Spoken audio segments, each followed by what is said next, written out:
Yeah. Hey, back to Paul George and the Clippers. Like, you got to remember, they're opening a new building this year. They got a new logo or whatever. Right. Somebody got to put butts in those seats. And like Paul George just really didn't move. They was okay with working with him, and if it didn't work, they was gonna trade him. But when they tie themselves to him, like that's financial. Like that's not a good business move when you're trying to start something new. You know what I'm saying? So if it didn't work, they was gonna ship his ass out and bring somebody in because somebody got to pay for that building they just built. Yeah, but the thing that Paul George that I don't understand is that Paul is acting like as if he's won a championship with the Clippers, so therefore, like I have the right to ask you for a no trade. Paul hasn't done anything.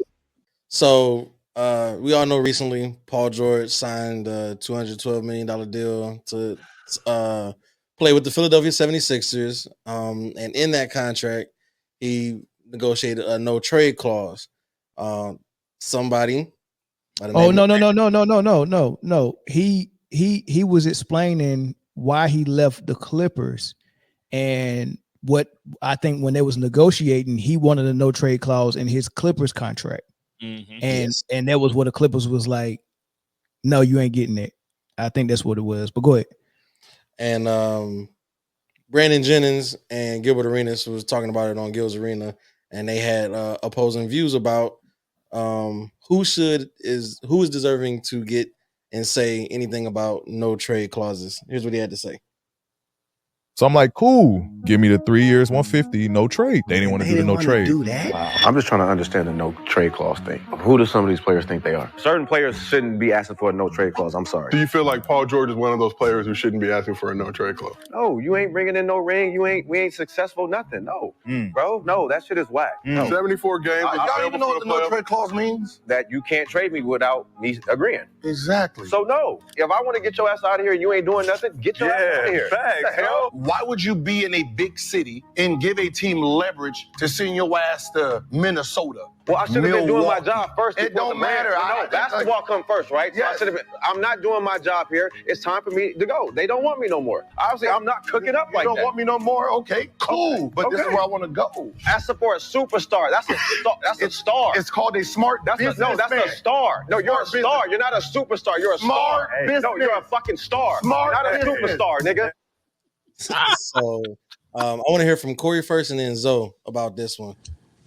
Well, I think players ask for no trade clauses strictly because they want leverage of the team if they want to get traded to, right? If I'm with a contender, don't trade me to a bottom feeder. You understand what I'm saying? I want to stay with a contender. So I think that's why they put it in their contract, or that's why they want it in their contract. Because if I can trade you to somebody at the bottom, you know what I mean, for especially like, let's just say our season for some reason just goes down the drain. But I know next year we'll be a good team. And you got a bottom feeder that's got a good young player, then I'll trade you down there. But you, as the player, will be stuck on the team that's not going to be in contention to win any basketball games, or meaningful basketball games. So, the Clippers, they didn't feel like he was worth that. So, they didn't put it in his contract. You know what I mean? So he just went somewhere where they would. Yeah, I mean, everything Corey said was correct, and I think you can have an opinion if you Brandon Jennings. You can have an opinion of whether who's a star and who's a superstar, but I don't look at the play now. The number itself, I definitely think that has more to do with whether you're a star or a superstar. More so than the no trade clause. No trade clause is protection for sometimes players. Sometimes teams actually implement it just to make the player want to sign there, give them some options to make the contract more appeasing. So they will pick so they don't pick somewhere else. So, but Brandon Jennings, what does he have against Paul George? That sound personal, didn't it? Personal as hell. That sounds passionate. He was like, no, you're a star. If you seen the video, it was a lot of hand movement too. It was a lot of Denzel with that. He was like, no, he's a star. He's a star. So. But my question is, do y'all think Paul George is a superstar? He just below it. Whatever's just below superstar, I guess, is a perennial all-star. Yeah, he's that. A fading star. I mean, they all fading once they pass 30, 32. Jagger said a fading star. Let me ask you a question. A dying star. if Paul George goes to Philly, plays 14 games and demand a trade, what are we going to say about Paul George? Nothing. Same thing we said about Harden when they was jumping ship. I mean, right, but hold on. But if Paul George goes to Philly and they play 14 games and then Philly ship his ass out of there, like I'm all for whatever a player has to do to have the most say so in their career. Period. I can dig that. No matter what, because the team, I think the no trade clause is kind of like a good faith move. Like, hey, we're not going to ship you out without your input because we respect whatever you're giving us these years of your career. We respect it. So during this time that you're giving us that, if it's not working, we're not just going to wake up and make a business decision about your career without talking to you first. And I think more guys should have no trade clauses than less guys, in my opinion. Maybe, but I think can y'all hear this? Do I need to mute my mic because they cutting grass? Y'all go ahead. I'll wait. Nah, Paul George is not a superstar, bro. I mean, facts. So I like the contract number though. But he's not a superstar, bro. You can say all-star, you can say any other kind of star, but you can't say superstar. I think at one point he might have been. Maybe he was close. He was definitely a superstar for sure. He was for sure. Without a doubt. His Indiana years, and even when he was in OKC and in the beginning of the Clippers tenure, right? Definitely a superstar for sure. But of course, injuries, they kind of, scale your skill back or your usefulness, like he said earlier, availability is your best ability, right? So if you're not there consistently, and I kind of agree with what Zoe said earlier, I'm actually kind of okay with a no trade clause because at this point in his career, he could be, trade bait, or he could be something to unload to get, something back, right? So I'm okay with having a no trade clause, but the 212 was heavy for me. Yeah, I think crazy. The pinnacle. Let me say this real quick. Shout out to Dreamers Pro in the house, man. And I dropped the link for you if you want to join. If not, as soon as we finish with this segment, we'll open the phone lines up and you can call in because I know it was something that he wanted to chop it up with us about. So I'm gonna give him that opportunity. But I'm sorry, go ahead, Corey. The pinnacle to any player, their career is to win a championship, and he has yet to do that, right? So if he needs that, and I'm sure he would feel more comfortable with that in his contract because Philadelphia is a contender, especially with him on the roster. No. He wanted it from the Clippers. Right. But the Clippers were a contender as well, but they never could get it together, right? And if the Clippers next year were to just say, you know what, man, we're just gonna blow this whole thing up and start trading pieces away and send him somewhere, Charlotte, to Charlotte, Detroit. Right? You're just starting over. That's all you're doing. And he's not willing to do that. He was insecure because he knew that their time was coming to an end. And with the Clippers, because he knew him and Kawhi didn't do what they thought they was going to do and what they was expected to do. So, and to get some security, hey, look, we'll sign this contract, but can you do a no trade clause? Because if he didn't do that, like Jay said, he probably would have been traded mid-season. And Dreamers Pro is a Clippers fan and a Kawhi fan, so I'm curious to know what you think about the no trade clause with Paul George. And welcome to the show, man. I appreciate you stopping by. Big Welcome aboard, bro. Can y'all hear me? Yeah, we can hear. Yeah, we can hear you. You good, bro? Okay, cool. What's going on with y'all, man? I hope I'm not interrupting the proceedings today. Hope y'all. No, they expected you. They expected you, man. I told them you was coming. Nah, man. Just to piggyback off of what you said, I think we all agree that Paul George was pretty much out of his damn mind, given where the Clippers were after the experiment with both Paul George and Kawhi Leonard, and it not working out. It looks like basically the Clippers want a clean shot. They gave James Harden a 2-year deal for $70 million. I don't think they're going to extend him beyond that. We're hearing that they're trying to get rid of Russell Westbrook to trade him to the Nuggets. And I just think that Paul George, I think he saw himself in a bigger light than the Clippers did. I actually heard a report from, I think it was Chris Haynes or somebody, I read it somewhere. They said the Clippers were actually shocked at Paul George's demands for trying to demand a no-trade clause. I saw Gil's Arena, some former NBA players, they were shocked. So I definitely agree with the Clippers moving on if you wanted that no-trade clause.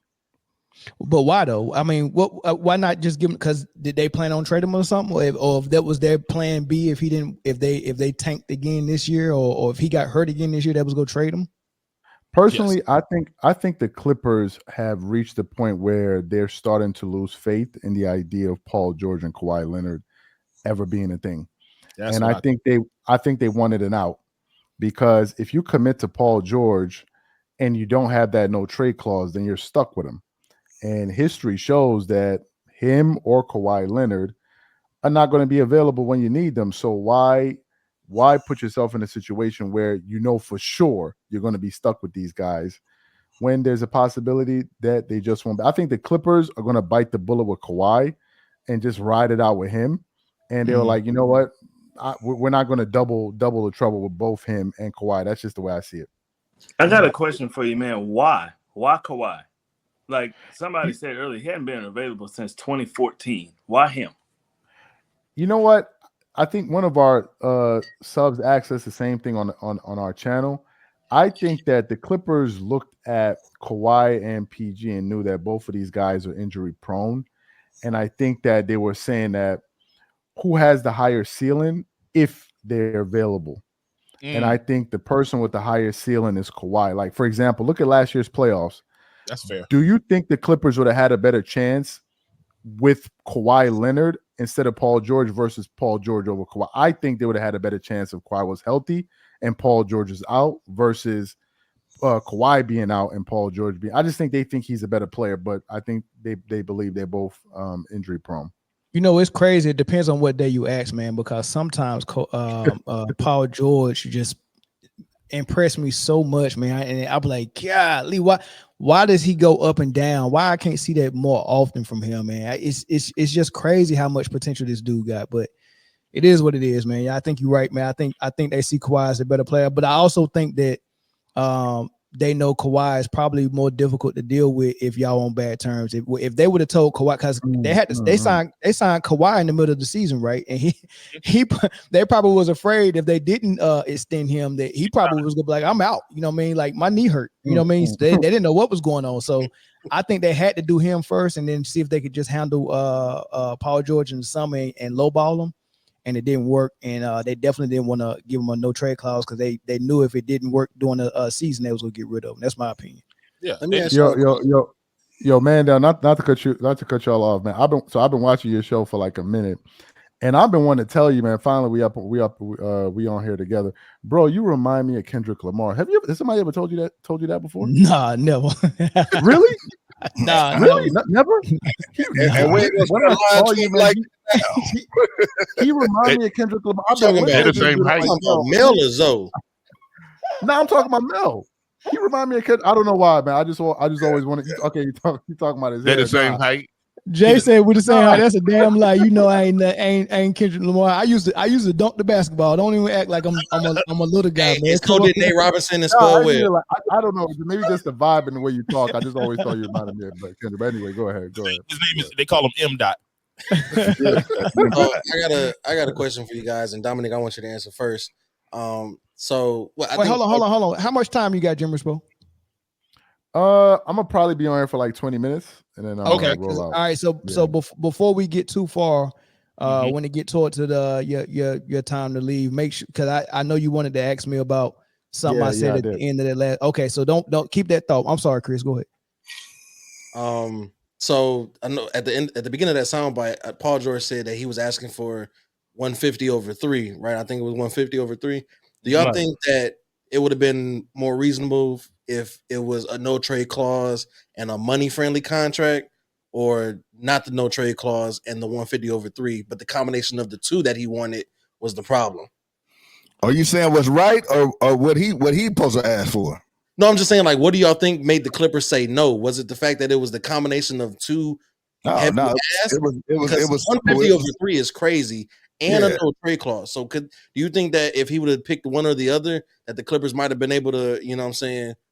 Yeah, I think so. I think they would have been more inclined to do it. I'm curious to hear what y'all think about it, but I think they would have been more inclined to do it. But you asking for the money and you asking for the no trade clause, so I just think the price too high to pay. Especially he been in and out for the last couple of years.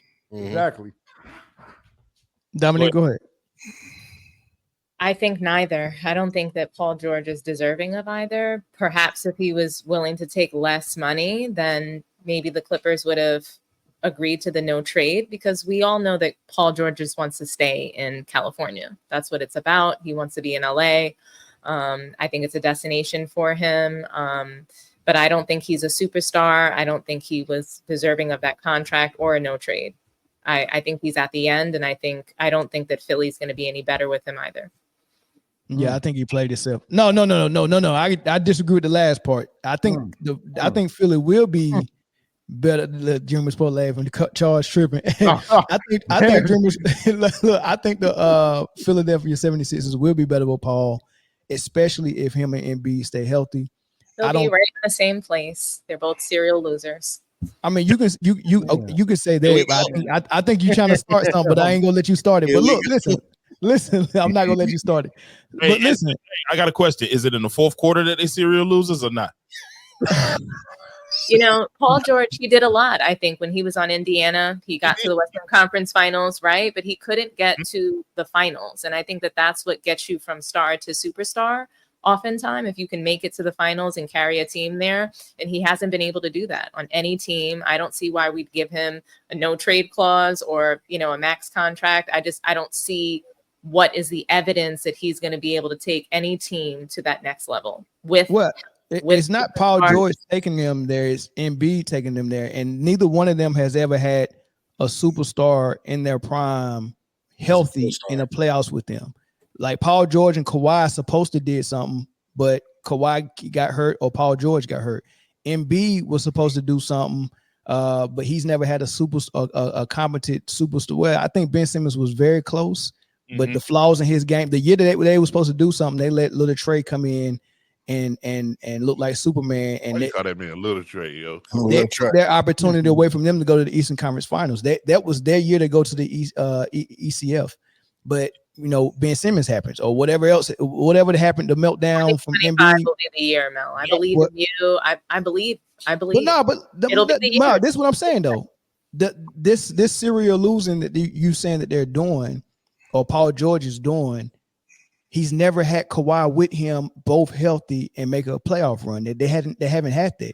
Well, to jump in, healthy. Go ahead. Go ahead. To jump in though, the one time they were both healthy, which was in the bubble 2000. I think 2020 or something like that. Paul George has this thing where he just, to her point, he just totally disappears when you need him. Like in that series versus the Nuggets, although Doc Rivers wasn't making an adjustment, if you go back and look at that series, Paul George was horrible for like 3 or 4 straight games. And then what happened in game 7, he was horrible again. And then Kawhi had a bad game. If you go back and look at that series, Kawhi was actually playing good to make up for Paul George playing like garbage. And then they both had bad games in game 7. Paul, to her point, I can see Paul is somebody I wouldn't trust in the playoffs. So you could, and I'm good with saying don't trust, but serial loser.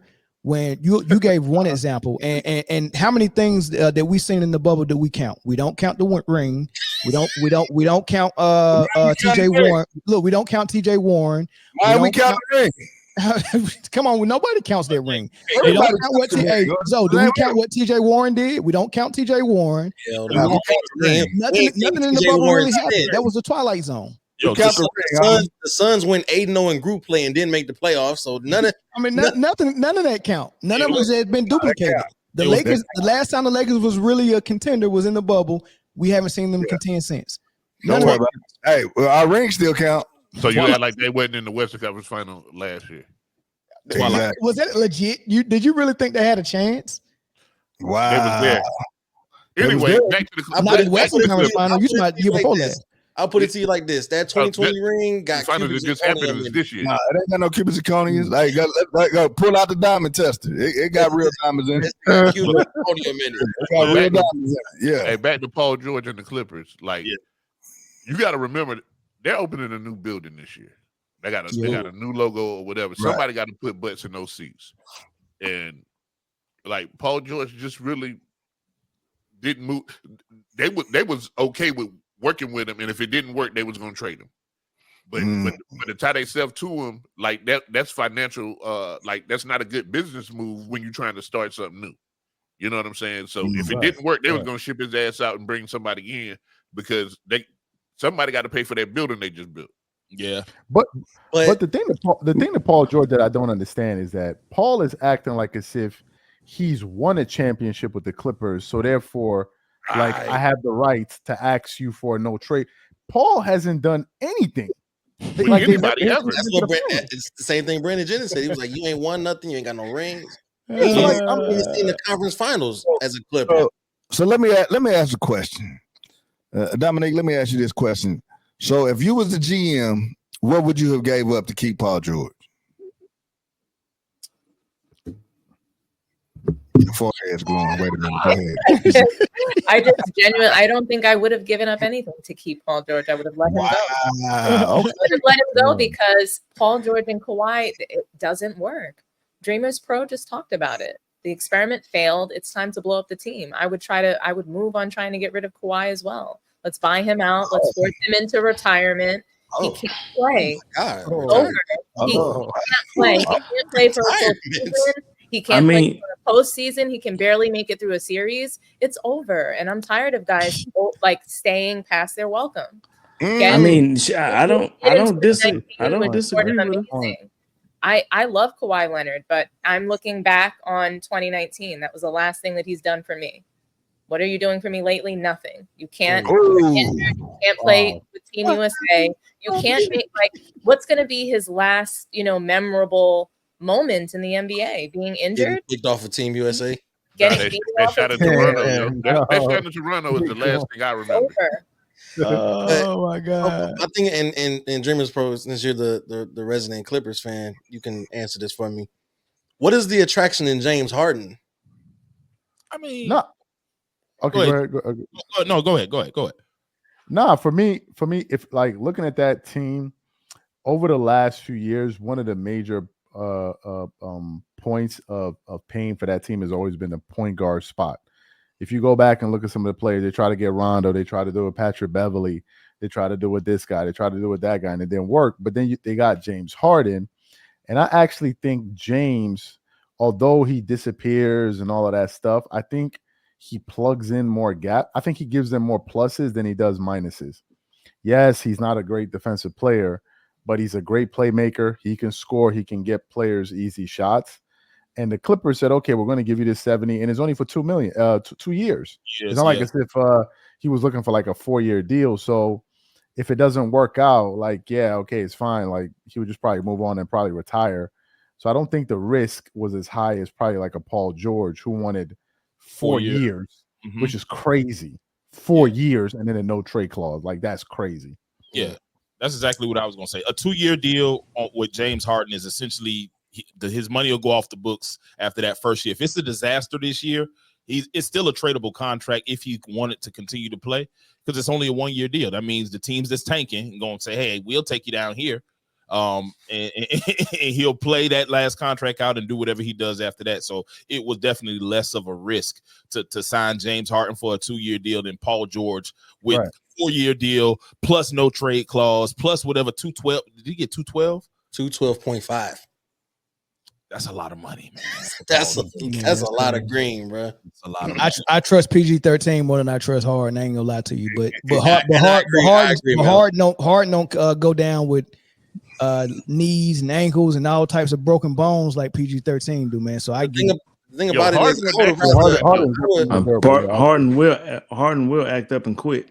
And listen, I would rather Paul George not be on the court because of injury versus James Harden being on the court and not producing anything, just out there for cardio, which James Harden is known to do. Yeah. If you had the option and you never had neither one of them, but if you experienced 4 or 5 years of Paul George and him coming up empty all the time because he either getting hurt or the 1 or 2 times he didn't show up, you kind of at your point like, all right, man, let's try something new. So let's go with a pairing of Kawhi and James Harden. And if Kawhi goes down, at least James Harden can be the hub of the offense, and y'all can run hero ball. Versus with Paul George, without Kawhi, it kind of don't work.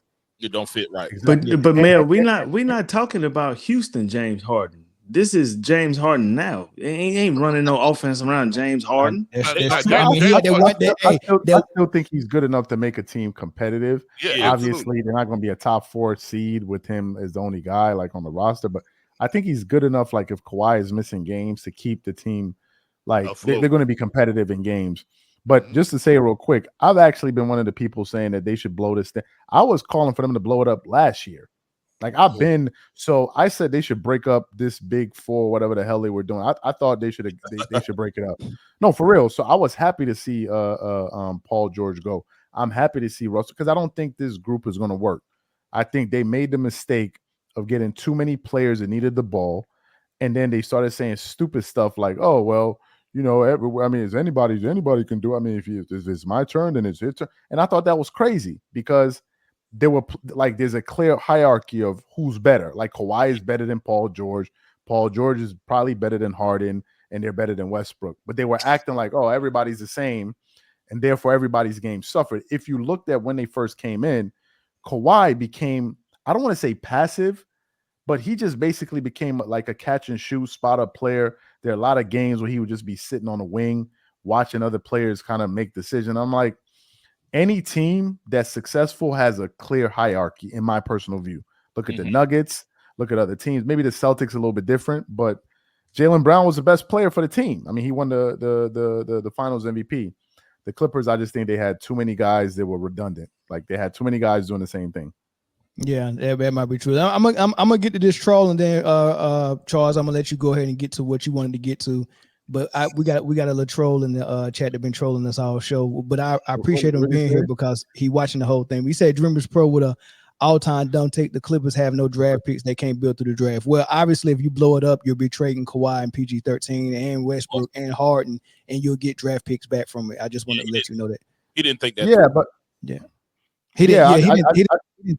I just think this current group of either way you slice it, they needed to move on from this group. Any way you slice it, they needed to get a different core because I didn't think these guys were any good anymore together. That's just my opinion.